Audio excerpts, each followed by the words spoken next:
जनता party के झंडे को लेके वो गांव गांव जा रहे मेरे साथी, मेरे जब मैं जिलाध्यक्ष था मेरे साथ महामंत्री रहे भगवान जाटव जी, इन्होंने नाम लेने में कंजूसी की, लेकिन मैं लंबा ले लेता हूँ जयराम जी। और भारतीय जनता पार्टी मंडल बहादुरपुर से महामंत्री प्रमोद जी, और इस मंच को सुशोभित करने में और भारतीय जनता पार्टी और दीनदयाल उपाध्याय जी की योजनाओं को और गांव में जनसंघ से लेकर काम करने वाले दो व्यक्तियों में से मैं उनका सादर प्रणाम करूंगा।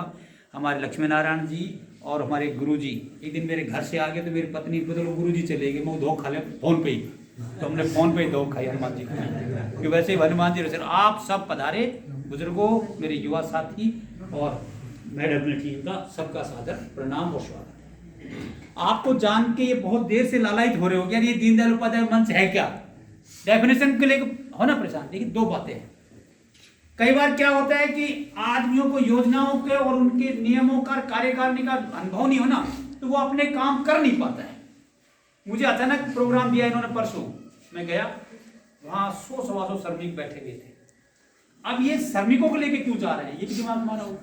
ये इसलिए जा रहे हैं कि देश में 3 करोड़ से 4 करोड़ जो श्रमिक हैं उनको अपने अधिकार क्षेत्र का ही पता नहीं है, उनके अधिकार क्षेत्रों का दूसरा लोग हनन कर रहे हैं। उनको जानने के लिए, उनकी जानकारी देने के लिए गांव-गांव और मजदूर वर्ग में घुस के उनकी योजना बताने के लिए ये जा रहे हैं।